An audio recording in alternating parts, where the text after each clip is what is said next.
আল্লাহর প্রিয় বান্দী হিসাবে উপস্থাপিত হয়ে জান্নাত লাভ করতে পারবেন। এরকম 11টি পরামর্শ বা নাসিহা আপনাদের প্রতি আমার।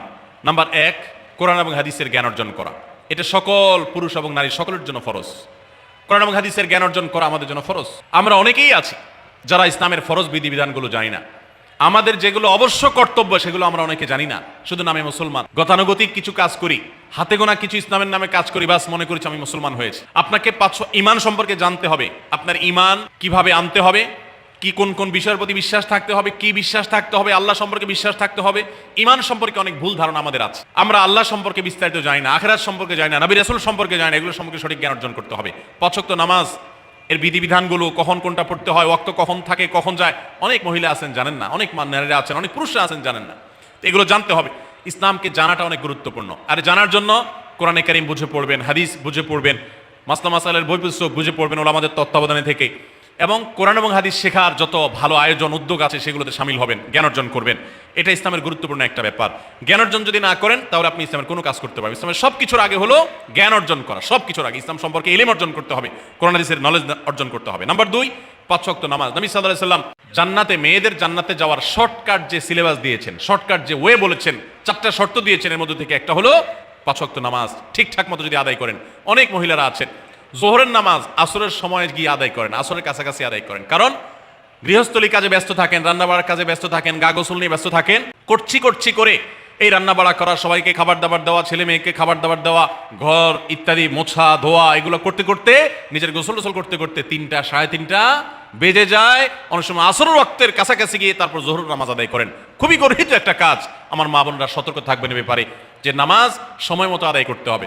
শয়তান আপনাদেরকে একটা ভুল কথা বলে ধোঁকা দেয়, সেটা হলো যে আমি রান্না বাড়া করছি যে পোশাকে, এই পোশাকে কিভাবে নামাজ পড়বো, তাহলে আমি গোসল টোসল করে একটা নামাজ পড়বো। আর গোসল তো আর সহজে করা হয় না। রান্না বাড়ার পরে সবাই বাড়ায় খাওয়াই দেওয়া, এরপরে ঘর দুয়ার পরিষ্কার করা, এরপরে সব কাজ শেষে গোসল করা, তারপরে গোসল করে এসে নামাজ পড়া, এসব করতে করতে শয়তান আপনার নামাজটা অনেক পিছায় দেয়। মনে রাখবেন, আপনি যে পোশাকে কাজ করতেছেন ওই পোশাকে যদি দুর্গন্ধ না থাকে, খারাপ না থাকে, ভালো পোশাক হয়, তো ওই পোশাকে আপনি নামাজ পড়তে পারবেন। দুর্গন্ধ থাকলেও শরীরকে ফ্রেশ করার ব্যবস্থা আছে, আপনি ফ্রেশ করে আপনি নামাজে দাঁড়ায় যাবেন। এরপর নামাজ পড়ে বাকি কাজ করবেন। কাজকে বলবেন না যে নামাজকে বলবেন না যে আমার অনেক কাজ আছে, এগুলো শেষ করে নামাজ পড়বো। শয়তান আমাদেরকে ধোঁকা দেয়। এই জন্য মা বোনরা 5 ওয়াক্ত নামাজ সময় মতো আদায় করবেন, ঠিকঠাক মতো আদায় করবেন। অনেক মা বোনরা আপনারা নামাজ পড়েন, নামাজ হয় না। বাংলাদেশে বেশিরভাগ মহিলাদের, নারীদের মধ্যে একটা ভুল আছে নামাজ প্রসঙ্গে, সেটা হলো যে নামাজের মধ্যে সতরটা ভালো করে ঢাকেন না। সতর কি? মেয়েদের নামাজের মধ্যে মুখমণ্ডল ছাড়া, 2 হাতের কবজি ছাড়া তাদের মাথা থেকে পা পর্যন্ত পুরো শরীর তারা ঢেকে রাখবে। আজকাল নামাজের ওড়না পাওয়া যায়, এই ওড়নাগুলো পড়লে এই মুখমণ্ডল ছাড়া 2 হাত এক সহকারে ঢাকা থাকে, এভাবে ঢেকে রাখতে হবে। আপনি যদি নামাজ পড়েন আপনার গলা দেখা যায়, আপনার কাঁধের কিছু অংশ দেখা যায়, চুল দেখা যায়, আপনার হাতের কনুই দেখা যায়, তাহলে সেক্ষেত্রে কিন্তু আপনার নামাজ হবে। পুরো নামাজ জুড়ে এরকম খালি থাকে এগুলো, তাহলে নামাজ হবে না। অনেক বোনরা এটা জানেন না, তাহলে নামাজটা ঠিকঠাক মতো পড়তে হবে। জান্নাতে যাওয়ার জন্য এটা পূর্ব শর্ত। নাম্বার 2। নাম্বার 3, রমজান মাসে রোজা রাখা। রোজা রাখার ক্ষেত্রে আলহামদুলিল্লাহ মা বোনরা রাখেন সাধারণত, কিন্তু রোজা রেখে গীবত, মিথ্যা, শেকায়েত, মানুষের পিছনে সমালোচনা করা, এগুলো করলে গীবত নষ্ট হয়ে যায়। মুখ খারাপ করা, গীবত, এগুলো করলে রমজান নষ্ট হয়ে যায়, রোজা নষ্ট হয়ে যায়। এগুলো করা যাবে না, এগুলোতে বেঁচে থাকতে হবে। সেই সাথে অনেক মা বোন আছেন একটু সন্তান গর্ভে আসছে, কিন্তু সন্তান দুধ কিংবা সন্তান দুধ পান করে, এই অজুহাত দিয়ে তিনি দেখা যায় যে রমজানের রোজা ঠিক মতো রাখেন না। এটা ভুল। বরং সামান্য একটু ঠুনকো অজুহাতে রমজান রোজা বাদ দেওয়া যাবে না। যতক্ষণ পর্যন্ত শক্তি সামর্থ্য আছে রমজান রোজা ঠিক মতো রাখতে হবে। নাম্বার 3। 4 নম্বর হলো স্বামীর আনুগত্য করা। আমি সবসময় বলি এটা হলো মহিলাদের জন্য তিতা করল্লার আমল। তিতা করল্লা দিয়ে জুস বানায় খাওয়ানো, এটা যেরকম কষ্টের কাজ মানুষের জন্য, ঠিক একইভাবে মহিলাদের জন্য স্বামীর কথা শোনাটা এরকম কষ্টের কাজ। অনেক মহিলা আছে নামাজ পড়তে রাজি আছি, রোজা রাখতে রাজি আছি, তাসবিহ তাহলিল করতে রাজি আছি, কোরআন পড়তে রাজি আছি, মগর পুরুষের স্বামীর কথা শুনবে কেন? তার কথা শুনবে কেন? আমি কি কম বুঝি? এই মানসিকতা আজ পশ্চিমা অপসংস্কৃতির যে ছোঁয়া আমাদের সমাজে এসেছে, লেগেছে, এটার কারণে আমাদের মা বোনদের মধ্যে তৈরি হয়েছে। এটা কখনো আমাদেরকে সুখী করতে পারে না। একটা ছোট মুদি দোকানেও একজনকে দায়িত্বশীল মানতে হয়, একজন মালিক হয়, আরেকজন অধীনস্থ হয়, একজন ম্যানেজার হয়, আরেকজন তার কর্মী হয়। এতটুকু চেইন অফ কমান্ড যদি ঠিক না থাকে, তাহলে একটা ছোট দোকানও সুশৃঙ্খলভাবে চলতে পারে না, সেটাও বিশৃঙ্খল হয়ে যাবে। তাহলে একটা সংসার, একটা পরিবারে একজনকে মুরব্বী না মানলে কিভাবে সেটা চলতে পারে? অবশ্যই একজন নারী তার স্বামীকে অভিভাবক মানবেন, মুরব্বী মানবেন, তাকে মেনে চলবেন। শুধু ইসলামই বলে নাই, পশ্চিমা দুনিয়ার মানুষরাও স্বীকার করে। সাবেক মার্কিন প্রেসিডেন্ট বারাক ওবামার একটা আত্মজীবনীমূলক লেখা ধারাবাহিকভাবে বাংলাদেশে একটি জাতীয় গণমাধ্যমে প্রকাশ হয়েছে অনেক বছর আগে, আমি পড়েছি। সেখানে তিনি পরিষ্কার করে বলেছেন যে আমার দাদি নানিরা পারিবারিক জীবনে যতটা সুখী ছিল, এখন আমাদের স্ত্রী আমাদের মেয়েরা ততটা সুখী না। অথচ তাদের তাদের এত বেশি শাড়ি চুড়ি, এত বেশি সাজগোজ, এত বেশি সুখ সমৃদ্ধির উপকরণ ছিল না আজকের মেয়েদের যতটা আছে। পারিবারিক শান্তি তখন যতটা ছিল এখন তার ধারে কাছেও নেই। এর অন্যতম কারণ হলো এটি যে আমরা পশ্চিমা অপসংস্কৃতির ছোঁয়ায় পড়ে শয়তান আমাদেরকে অতিরিক্ত স্বাধীনতার নাম দিয়া আমাদেরকে বলগাহীন স্বাধীনতার পথে নিয়ে গেছে, যেটা আমাদের ধ্বংস ডেকে এনেছে। এজন্য একজন গার্ডিয়ান, একজন অভিভাবক পরিবারে থাকতে হবে, তাকে মানতে হবে।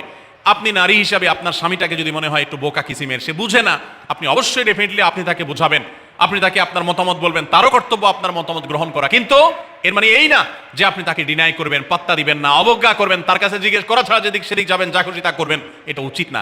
আপনার জান্নাতে যাওয়ার প্রয়োজনে ওই যে তিতা করল্লা বলেছি, সে যদি কোনো দিক থেকে তাকে মানতে আপনার কষ্ট হয়, আপনার থেকে সে পিছিয়ে আসে বুদ্ধিতে জ্ঞানে, তারপরে একটু কষ্ট করে ঢোক গিলেন, একটু কষ্ট করে সবর করেন, শুধুমাত্র জান্নাতের আশায় আল্লাহ তাআলা আপনাকে মর্যাদা দিবেন, দুনিয়াতে বড় করবেন, আখিরাতে বড় করবেন। অনেক সময় দেখা যায় পুরুষতান্ত্রিক সমাজে আমাদের দেশে দেখা যায় যে পুরুষদের নানা অনাচারে মেয়েরা অতিষ্ঠ হয়। একটু সবর করেন, সন্তান সন্ততি বড় হবে, তখন আর পুরুষের এই সমস্ত জুলুম থাকবে না, পুরুষ তখন দৌড়ের উপরে থাকবে। এই বাস্তবতা আমরা প্রত্যেকটা মানুষ উপলব্ধি করার কথা। অতএব মেয়েদের, মুসলিম নারীদের অত্যন্ত গুরুত্বপূর্ণ আরেকটি বিষয় হলো 4 নম্বর যেটি বললাম, স্বামীর আনুগত্য করা। যতটুকু সম্ভব তার সর্বোচ্চ আনুগত্য করার চেষ্টা করতে হবে, যতক্ষণ তিনি কোরআন হাদিসের কথা বলেন। স্বামী যদি কোনো অন্যায় কথা করতে বলেন, তাহলে তখন আর তার কোনো কথা শোনা যাবে না। নাম্বার 5, একজন মুসলিম নারীর জন্য তার ইজ্জতের হেফাজত অত্যন্ত গুরুত্বপূর্ণ ব্যাপার। এমন একটা সমাজে আমরা বসবাস করি, পাঠ্য বইয়ে শিক্ষার নামে আমাদের সন্তানদের চরিত্র নষ্ট করে দেওয়া হয়।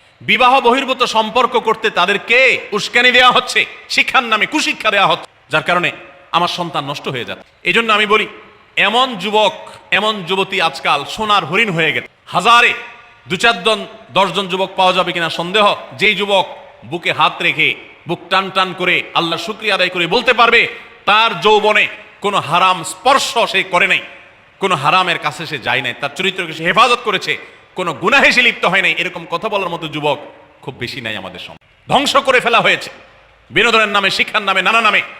এগুলো আমাদের দেশের সংস্কৃতি ছিল না। এদেশের মুসলমান তো বটে, এদেশের হিন্দুরাও পারিবারিক এই বন্ধনের মধ্যে থেকে তারা তাদের চরিত্রকে হেফাজত করে, বৈবাহিক সম্পর্ক ছাড়া কোনো প্রকার সম্পর্কের মাধ্যমে তাদের যৌন আকাঙ্ক্ষাকে মেটায় না। এটা এদেশের মাটির, এদেশের কালচার, এদেশের মানুষের কালচার, এদেশের সকল ধর্মের মানুষের কালচার, কিন্তু এদেশের সেই সংস্কৃতিকে ধ্বংস করে দেওয়া হচ্ছে ছোট ছোট বাচ্চাদের বইয়ে এই বিবাহ বহির্ভূত সম্পর্কের কথা বলে। এই জন্য সচ্চরিত্র এখন সোনার হরিণ হয়ে গেছে। নবী সাল্লাল্লাহু আলাইহি ওয়াসাল্লাম বলেছেন, মাইয়াদমান লি মা বাইনা লিহিয়াইহি ওয়া মা বাইনা রিজলাইহি আদমান লাহুল জান্নাহ। যে ব্যক্তি তার 2 চোয়ালের মাঝখানের অঙ্গ অর্থাৎ মুখ, আর যে ব্যক্তি তার 2 রানের মধ্যবর্তী অঙ্গ, তার লজ্জাস্থানকে হেফাজত করবে, অন্যায় খাতে ব্যবহার করবে না, এটার সংরক্ষণের দায়িত্ব এবং গ্যারান্টি যে ব্যক্তি নিজের ব্যাপারে নিজে নিবে, নবী সাল্লাল্লাহু আলাইহি ওয়াসাল্লাম বলেছেন, আমি তার জন্য জান্নাতের দায়িত্ব নিয়ে নিলাম। যে এটা 2টার দায়িত্ব নিতে পারবে, আমি তার জান্নাতের দায়িত্ব নিলাম। এবং নবী সাল্লাল্লাহু আলাইহি ওয়াসাল্লাম আরো বলেছেন, আকসারু মা ইউদখিলুন নাস আন-নার, মানুষকে সবচেয়ে বেশি জাহান্নামে নিয়ে যায় কোন জিনিস? আল ফামু ওয়াল ফরজ, এই 2টি অঙ্গ, মুখ এবং লজ্জাস্থান। এই জন্য মা বোনরা, অনেকে আপনাদেরকে অনেক প্ররোচনা দিবে, অনেক গুনাহের পথে আহ্বান করবে। আপনাদের মেয়েরা স্কুল কলেজে পড়তে গেলে সেখানে অনেক অন্যায় আবেদন শুনবে, হারামের আহ্বান শুনবে। তাদেরকে সুশিক্ষা দিবেন যে আল্লাহ তাআলা তোমাকে যে চরিত্র দিয়েছে, এই যৌবন দিয়েছে, এটাকে যেখানে সেখানে ব্যবহার করলে হবে না।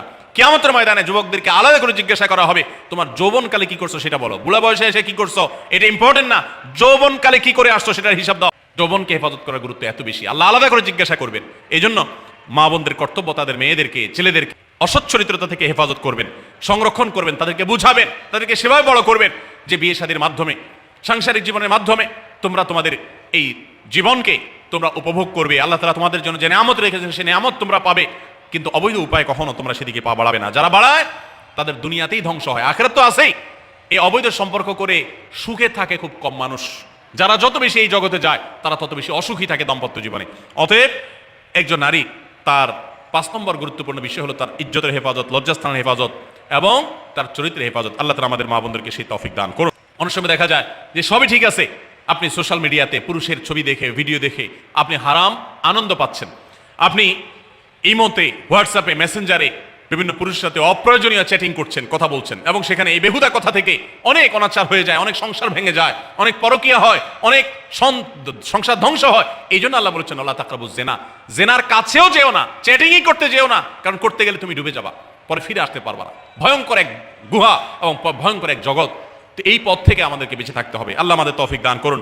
নাম্বার 6, মা বোনদের জন্য গুরুত্বপূর্ণ বিষয় হলো সন্তানদের লালন পালন করা। আপনি বাজার থেকে 2-4 কেজি আম কিনে খাইছেন, এটাতে আপনি যতটা সুখী হতে পারবেন, আপনি যদি একটা আমের গাছ লাগাই দিতে পারেন তাহলে তার চাইতে অনেক বেশি সুখী হতে পারবেন, আপনি বেশি লাভবান হবেন, আপনি মনকে মন আম খেতে পারবেন, আপনার বংশধররা খেতে পারবে। নিজে আমল তো করবেনই মায়েরা বোনেরা, পাশাপাশি সন্তানদেরকে যদি আল্লাহ ভীরু বানান, মুত্তাকি বানান, পরহেজগার বানান, কোরআন হাদিস শিখান, তাদেরকে যদি পর্দা শিখান, তাদেরকে যদি চরিত্র হেফাজত শিখান, তাদেরকে যদি ভালো মানুষ বানানো শিখান, তাহলে আপনি আম গাছ লাগানোর মতো ফলের গাছ লাগাই গেলেন, সওয়াবের গাছ লাগাই গেলেন, দুনিয়া থেকে চলে যাবেন। নেক সন্তানের আমল যেগুলো আপনি শিখাই দিয়ে গেছেন, এগুলোর সওয়াব আপনি পেতে থাকবেন। ছেলেটাকে সূরা ফাতিহা নিজে শিখাবেন, মেয়েটাকে সূরা ফাতিহা নিজে শিখাবেন, নিজে ভালো করে শিখবেন, তাহলে কিয়ামত পর্যন্ত, মরণ পর্যন্ত এই ছেলে যতবার সূরা ফাতিহা পড়বে প্রত্যেক নামাজে আপনি কিন্তু সওয়াব পেয়ে থাকবেন, কারণ আপনি শিখাই দিয়ে গেছেন, আপনি শুরুটা করে দিয়ে গেছেন। এই জন্য মা বোনদের জন্য সন্তানদের লালন পালন করা, সন্তান দুধে ভাতে আছে কিনা, ভালো জামা কাপড় পরছে কিনা, এর চাইতে ইম্পর্টেন্ট হলো সন্তান আমার নামাজ পড়ছে কিনা, সন্তান আমার আল্লাহকে চিনে কিনা, সন্তান আমার কোরআন হাদিসের শিক্ষা পেয়েছে কিনা। সন্তান একজন স্কুলে যায় না, তার জন্য আমার মাথা খারাপ হলে, সন্তান একজন নামাজ পড়ে না এক ওয়াক্ত, তার জন্য আরো বেশি মাথা খারাপ হতে হবে। তাহলে আপনি দায়িত্বশীল মা হতে পারবেন, দায়িত্বশীল বাবা হতে পারবেন। মনে রাখবেন নবী সাল্লাল্লাহু আলাইহি ওয়াসাল্লাম বলেছেন, প্রত্যেকটা শিশু জন্মগ্রহণ করে ভালো মানুষ হয়ে, কেউ জন্মগতভাবে খারাপ হয় না, ডাকাত হয়ে জন্মায় না, তবে তার মা বাপ তাকে নষ্ট করে। কারণ মা বাপ তাকে ঠিক মতো লালন পালন না করে, ভালো পরিবেশ দেয় না, খারাপ ছেলেফেলের সাথে মিশে, তখন সে নষ্ট হয়। এই জন্য আপনার দায়িত্ব সন্তান কার সাথে মিশছে, কোথায় যাচ্ছে, কি করতেছে, মোবাইলে কি দেখছে, সন্তানকে সময় দেন, মোবাইল টিপি বন্ধ করেন, তাদেরকে নিয়ে বসেন, তাদেরকে কথা শোনান, কোরআন হাদিস পাঠ করে শোনান, তাদেরকে ভালো পরিবেশ দেন, ভালো ফ্যামিলির, দিনদার ফ্যামিলির বাচ্চাদের সাথে তাদেরকে মিশান। ইনশাআল্লাহ আপনি আল্লাহর কাছে এর জন্য উত্তম বিনিময় পাবেন, সওয়াব পাবেন। নাম্বার 7, মা বোনরা বিশেষ করে আপনাদের জন্য গুরুত্বপূর্ণ হলো কৃতজ্ঞতা আদায় করবেন। পুরুষদের জন্য গুরুত্বপূর্ণ, কিন্তু মা বোনদের জন্য বিশেষ গুরুত্বপূর্ণ এই জন্য যে নবী সাল্লাল্লাহু আলাইহি ওয়াসাল্লাম বলেছেন, তিনি জাহান্নামে নারীদেরকে যে দেখেছেন, তাকে যে দেখানো হয়েছে মেরাজে, যে প্রচুর সংখ্যক নারীরা জাহান্নামে, এর অন্যতম একটা কারণ ছিল নেয়ামতের নাশকরি করা। পুরুষদের মধ্যেও নাশকরির কারণে বহু পুরুষ জাহান্নামে যাবে। মা বোনরা স্বামী নিজের জগতে যতটুকু আল্লাহ তাআলা দিয়েছেন এতটুকুর উপর শুকর আদায় করবেন। আপনার স্বামী মানুষটা হয়তো মুখটা খারাপ, কিন্তু তার শরীরটা ভালো আছে, সে আপনাকে উপার্জন করে এনে খাওয়ায়। অনেক মহিলা আছে তার স্বামী হয়তো অ্যাক্সিডেন্ট করে পঙ্গু হয়ে গেছে, সে হয়তো বিছানা শুয়ে বাকি জীবন কাটিয়েছে, তার কষ্টের কোনো শেষ নেই। আপনার স্বামী হয়তো বা তার কোনো দিক থেকে দুর্বলতা আছে, আবার বহু দিক থেকে তার ভালো গুণ আছে। একই কথা পুরুষদের জন্য ইসলাম নির্দেশ করেছে যে তার স্ত্রীর একটা গুণ খারাপ দেখে যদি তার কষ্ট লাগে, তো সে চিন্তা করলে 10টা গুণ ভালো দেখবে, সেটা দেখে শুকর আদায় করা উচিত। এই শুকরিয়া আদায় করা ছাড়া পুরুষ হোক নারী হোক কেউ আল্লাহর প্রিয় বান্দা হতে পারবে না। এই জন্য আল্লাহর কাছে শুকরিয়া আদায় করবেন। মায়েরা বিশেষ করে শ্বশুরের বাড়িতে যাওয়ার পর প্রথম অনেক কষ্ট হয়। আমি সবসময় বলি, শ্বশুর বাড়িতে যাওয়ার পর মেয়েরা আমাদের দেশে নানান জুলুম নির্যাতন সহ্য করতে হয়। শাশুড়ি বাঁকা চোখে দেখে, সব শাশুড়ি না, অনেক শাশুড়ি, অনেক সময় ননদরা বাঁকা চোখে দেখে, স্বামী লোকটা জ্বালায় নানাভাবে, দেবররা জ্বালায় নানানভাবে, মানুষ খোঁচাখুচি করে, কষ্ট দেয়। একটু ধৈর্য ধারণ করেন, আল্লাহ তাআলা আপনার সংসারে যখন 2-4টা সন্তান দিবে, এরা যখন বড় হয়ে যাবে, এগুলো সব আপনার বাহিনী হয়ে যাবে, তখন দেখবেন ওই বুড়া আস্তে আস্তে চুপসে গেছে, বুড়ার বড় কোনো গলা নাই, বড় কোনো কথা নাই, কারণ পোলাপান সব মায়ের পক্ষে থাকে, বুড়া সব আস্তে আস্তে সাইজ হয়ে যায়। এই জন্য মা বোনরা সবর করবেন, ধৈর্য ধারণ করবেন, খবরদার ধৈর্য হারা হবেন না, শুকর আদায় করবেন। নাম্বার 8, কখনো মুখ খারাপ করবেন না, গালিগালাজ করবেন না, অভিশাপ দিবেন না। অনেক সময় পোলাপান একটু উল্টাপাল্টা করলে তাদেরকে অনেক মা অভিশাপ দিয়ে দেন, গজব ঠাডা দিয়ে দেন, বদদোয়া করেন, মুখ দিয়ে খারাপ কথা বলে ফেলেন। এগুলো খুব খারাপ জিনিস। নবী সাল্লাল্লাহু আলাইহি ওয়াসাল্লাম বলেছেন, যদি কাউকে গজব ঠাডা দেওয়া হয়, এটার উপযুক্ত না হলে যে দেয় তার উপরে এসে পড়ে, এরকম ভয়াবহ একটা বিষয়। এই জন্য কোন অবস্থাতে এগুলো যেন না হয়। এবং মেয়েদের জাহান্নামে যাওয়ার বেশি জাহান্নামে যাওয়ার অন্যতম একটা কারণ এটাও যে তাদের মধ্যে, অনেকের মধ্যে, আমি সবার কথা বলছি না, যে এই ধরনের গালিগালাজ করা, অভিশাপ দেওয়ার বদস্বভাব আছে। এই বদস্বভাব বহু পুরুষের মধ্যেও আছে, সবাইকে ছাড়তে হবে। নাম্বার 9, আত্মীয়তার বন্ধন রক্ষা করার পরে দায়িত্বশীল হতে হবে। স্বামীর ভাই বোনের সাথে সম্পর্ক ভালো রাখতে কখনো বাধা দিবেন না। অনেক মহিলা আছে বোকার মতো কাজ করে। স্বামী যদি স্বামীর ভাইকে টাকা পয়সা দেয়, সে অপছন্দ করে। স্বামী যদি স্বামীর বোনকে টাকা পয়সা দেয়, সে এটাকে পছন্দ করে না। মা বাবার খোঁজ খবর বেশি নিলে তার কাছে ভালো লাগে না। এই মহিলা হলো নির্বোধ। কেন নির্বোধ? কারণ নবী সাল্লাল্লাহু আলাইহি ওয়াসাল্লাম বলেছেন যে মান সাররাহু আন ইউবসাতালাহু ফি রিজকিহি আও ইউনসালাহু ফি আথারি ফালিয়াসিল রাহিমা, যে ব্যক্তি চায় তার রিজিকে আল্লাহ বরকত দেখ, তার হায়াতে বরকত দেখ, সে যেন রক্ত সম্পর্কে আত্মীয়দের সাথে সম্পর্ক বেশি ভালো রাখে।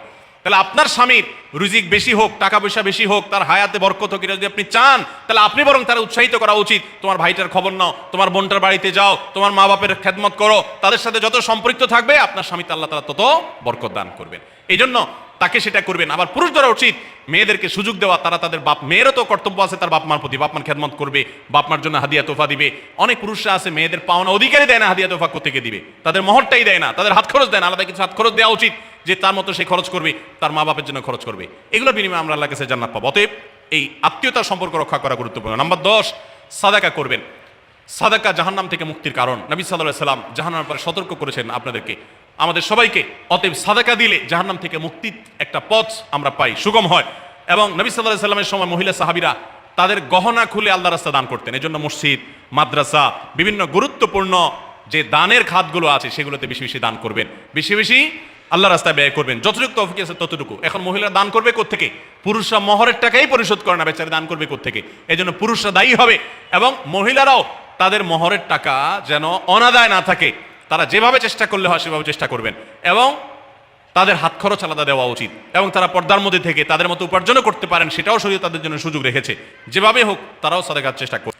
11 নম্বর সর্বশেষ হলো সময়ের অপচয় করবেন না। এখন এমন একটা সময় চলছে বেশিরভাগ মানুষ জাহান্নামে যাবে, যেই কারণে আজকের যুগে সবচেয়ে বেশি আমরা বিপদগামিতার মুখে যাচ্ছি, যে কারণে সেটার অন্যতম হলো এই স্মার্টফোনের অপব্যবহার। আমরা অনেকে আছি টেলিভিশনের বিভিন্ন সিরিয়ালে আসক্ত, অনেকে আছি বিভিন্ন নাটক সিনেমায় আসক্ত, অনেকে আছি ফেসবুক এবং ইউটিউব এগুলোতে আসক্ত। বিশেষ করে মা বোনদেরকে বলছি, অনেকেই আছেন এখনো রিমোট ছাড়া তার পেটের ভাত হজম হয় না, সারাদিন রিমোট হাতে বসে থাকেন, একটার পর একটা সিরিয়াল এবং চ্যানেল পাল্টাতে থাকেন। মনে রাখবেন, সফল ইমানদার হতে হলে এই অনর্থক কাজ না ছাড়লে আপনি সফল ইমানদার হতে পারবেন। অনেকে নামাজে পড়ে আবার সিরিয়ালও দেখে, অনেকে আছেন ফেসবুকে ঘন্টাকে ঘন্টা, ইউটিউবে ঘন্টা ঘন্টা সময় নষ্ট করেন। এর জন্য আল্লাহর কাছে জবাবদিহি করতে হবে। কিয়ামতের ময়দানে আল্লাহ তাআলা কয়েকটা প্রশ্ন উত্তর দেওয়া ছাড়া একজন মানুষকেও নড়তে দিবেন না। এর ভিতরে একটা হলো যে তোমার সারা জীবনে কি অর্জন করেছো। সময়ের অপচয় করা যাবে না, সময় হলো জীবনের সবচেয়ে মূল্যবান সম্পদ। অতএব আল্লাহ তাআলা আমাদের সবাইকে জীবনের এই অমূল্য সম্পদ সময়কে সংরক্ষণ করার তৌফিক দান করুন। মা বোনরা, আপনাদেরকে আমি আল্লাহর ওয়াস্তে উপদেশ করতেছি, যারা বদভ্যাস আছে ফেসবুক ইউটিউবে ঘন্টা ঘন্টা পড়ে থাকা, প্রয়োজনে এগুলো সব ডিলিট করে দেন মোবাইল থেকে। প্রয়োজনে আপনি এই মোবাইল বিক্রি করে বাটন ফোনে চলে যান। নিজের বদভ্যাসকে নিয়ন্ত্রণ করতে না পারলে প্রথমে চেষ্টা করেন, এরপর না পারলে প্রয়োজনে বাদ দিয়ে দেন। আল্লাহর জন্য যদি ত্যাগটা করেন, কি আমাদের বলতে পারেন, আল্লাহ গুনাহ থেকে বাঁচার জন্য, তোমাকে খুশি করার জন্য আমি স্মার্টফোন পর্যন্ত রাখি নাই, বাটন ফোনে চলে গেছি। আল্লাহ তাআলা খুশি হবেন ইনশাআল্লাহ বিইذنিল্লাহ।